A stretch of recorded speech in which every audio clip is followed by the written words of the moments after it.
Good morning. My name is Dan Stratton, and welcome to Morning Motivations with Dan Stratton. We've been going about 13, 14 weeks now, and I want to thank all of you that have been sending in comments and asking questions and have been encouraging us to continue to, uh, you know, put this out and to speak into your lives, to really basically try to motivate you on a weekly basis.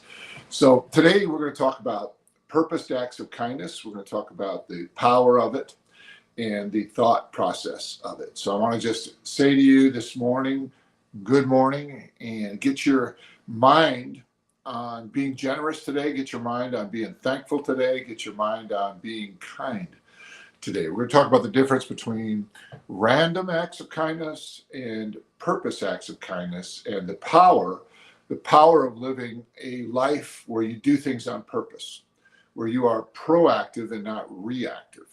So these are the types of things you want to wake up with on a daily basis. You want to put the thoughts in your mind that you want to have. When I speak to business leaders and I speak to lawyers and doctors, and I do it on a regular basis, whether I'm working with them with the culture of their company, or whether I'm working with them on their own personal goals and visions and missions and core values, the different things that I work with people on. I have to remind them that as a man thinks in his heart, so is he. How you think is really who you are. And so most people don't really realize that you get to think about what you want to think about. You get to choose what you're thinking about. And I always try to take that even to a higher level, which is I don't only want to think about what I'm thinking about. I want to think about how I'm thinking about it, why I'm thinking about it, right? And then I even want to take it to the place where I'm thinking, when am I thinking about these things? So that the when question really comes into prioritization. Am I thinking about this at the top of my day? Am I thinking about this at the most productive part of my day? And so when I think about acts of kindness and doing acts of kindness on purpose, I think about the people in my life. I think about the people in my life who are important to me. I mean, everybody in my life is important, but there are people who, my daughter, my grandson, my beautiful wife, these people are the most important people in my immediate sphere. My dad, my mom, my brothers and sisters, all these things. And I think about these things. So I think about the people in my church. I think about what they're going through right now. I have one of our chief or our core members in our church who is taking care of her mom in the hospital. I went to visit her yesterday. That would be a purposed act of kindness. But to make that truly an act of kindness, you don't just go and show up. That would be one level of kindness, but then you purpose to add some kindness to it. And so you say something to them in the middle of doing the right thing or doing the minimum, really. You say, now how else may I serve you? How can I lighten your load? Because in that case, she's dealing with taking care of her mom, trying to balance her time away from work, trying to balance her sleep schedule, her food schedule, her getting the right amount of water, all these things you want to think about when you're thinking about purposed acts of kindness. And what this does for you, this is where I want you to really begin to receive the benefit of this. What this does for you, it changes your mindset. It helps you to understand how impactful you can be. You don't have to be wealthy to be impactful. It helps because you can then magnify your acts of kindness, but at the same time, all of us can purpose to think about other people with kindness on our heart, with love on our heart, with generosity on our heart. But then we think about it not just in a sense of, throwing a token at that situation or at that person. We don't want to just kind of pretend to be kind. We want to be more than just superficially kind. We want to be doing the kinds of purpose acts of kindness that actually lighten the load for the person that we are being kind to. Scripture talks about carrying one another's burdens.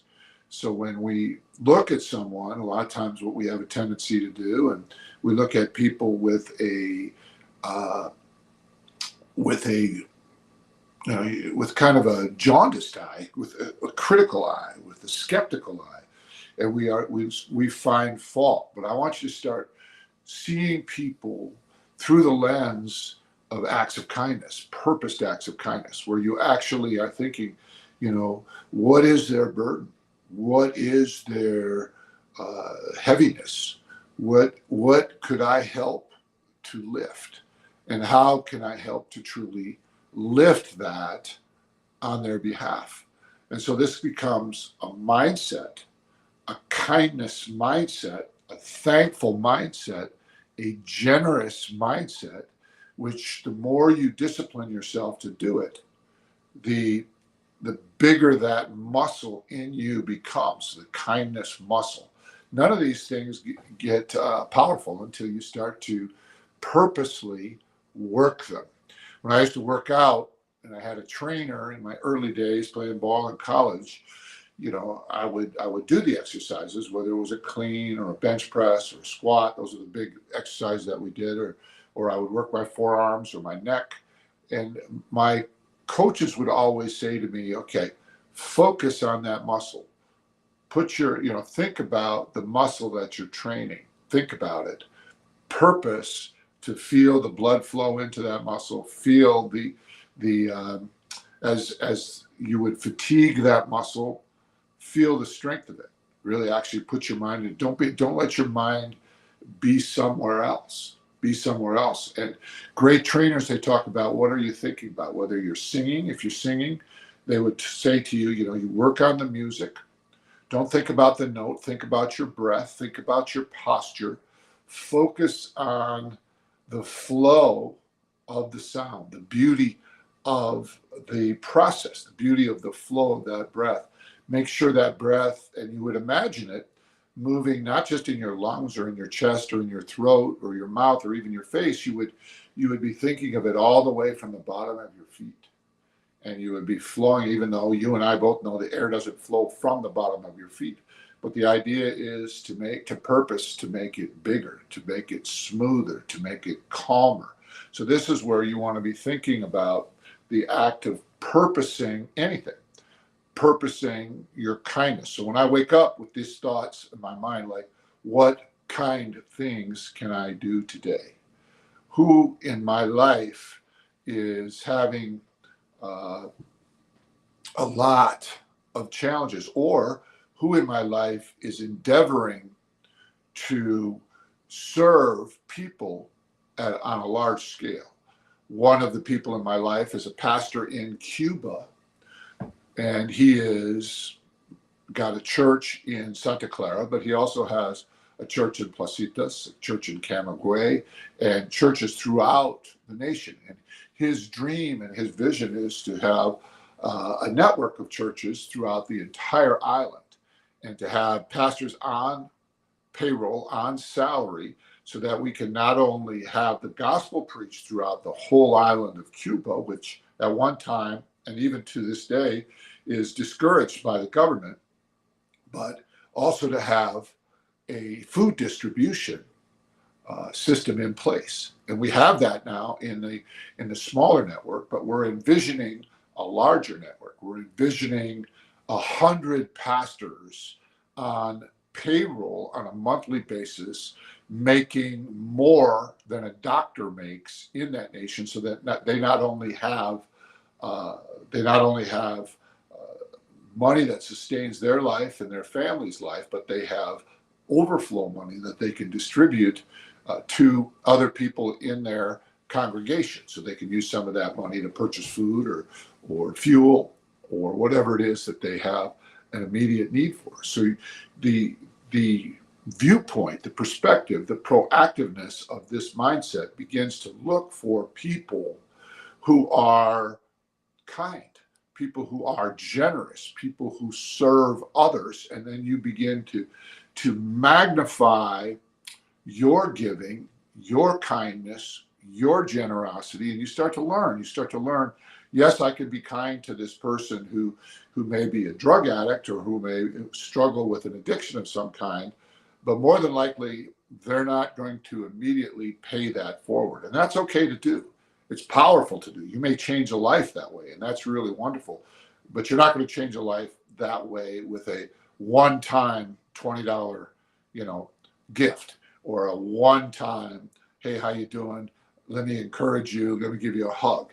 That will require real consistency. And that's true about purpose acts of kindness. You have to know this, because once you enter into a relationship, a kindness relationship, it's going to be something that's going to require consistency. It's going to require faithfulness. It's going to require an improvement, a development of that relationship. And that's where the power begins. And then that person who receives that act of kindness, that purpose act of kindness, we're using this pastor in Cuba now, once they've received it on a consistent basis, they begin to trust it, and they begin to confidently distribute and pay it forward. So the idea is for you to begin to do these acts of kindness. Think about these things. Start small in your immediate sphere and watch your eyesight, your spiritual eyes begin to change, because what will happen is you'll begin to see things differently. You won't see fault or survivor kind of instincts where, oh no, that could hurt me. Oh no, that's a good thing. Oh no, that's a bad thing. You want to see more like, who is serving, who is helping, who is doing these things. Like a lot of times I think about investments. I want to invest money here because I want to make money. But you also want to invest money because you want to do good. You want to impact society for good. You want to make a difference. So one of the things I do as acts of kindness is I work with a powerful leader in the area of intellectual property. I help her with every aspect of her life, spiritually, physically, mentally, emotionally, socially, which includes her family and every aspect, and then financially as well, by bringing resources to her. Because what's happened is her company now is global. Her company now is impacting through the university system. And so what it does, once you start purposing your acts of kindness, your impact begins to grow. Your eyesight begins to improve. You begin to see things differently. You begin to see things strategically. Your curiosity about life begins to change, because now you're not just looking for the mundane or looking for the entertaining. You're looking for the impactful. You're looking for what I can do to really, really make a difference. And you begin to see that you actually can make a difference. So I'm going to encourage you today to just start small. Just start in your immediate sphere and begin to look around for people who are helpers, people who are doing the right thing in terms of kindness, and then begin to support them in any way that you can, either through encouragement or prayer. Do it through just being there, knowing that one of the things I say all the time is no good deed goes unpunished. So a lot of times do-gooders get punched in the face when they're trying to do the right thing, or they do the right thing and they don't, and the person doesn't appreciate it, or feels like the giver has an ulterior motive trying to get something back in return. And so there's a lot of dynamics that goes into the proper way to serve, the proper way to be kind, and the proper way to give. Because you never want to be kind with a tit for tat, and you never want to be kind condescendingly. You don't ever want to make the person feel bad through your kindness. And there's a longer teaching in this. You can get these teachings. I've written a lot about this topic, and you can get these teachings by reaching out to us and just asking for our Deeper Life Toolkit. You can ask for these different concepts as we begin to move into a deeper and deeper relationship. I want to encourage you now to reach out. I'm going to be going to Cuba this month. I just got back from the Parchment prison systems. I am on a hunt for people who are really living their lives to make a difference in the lives of other people. I want to find people that I can magnify my giving through by supporting them.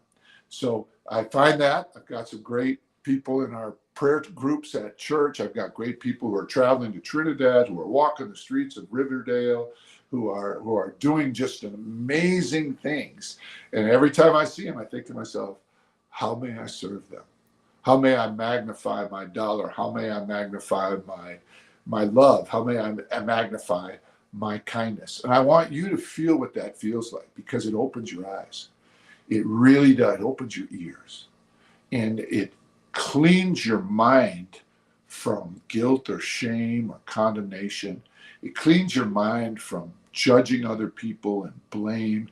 It just begins to turn you into a really powerful, impactful person, and a person that has a thought life that is peaceful, a thought life that is satisfied in a way, because you're actually, you're making a difference.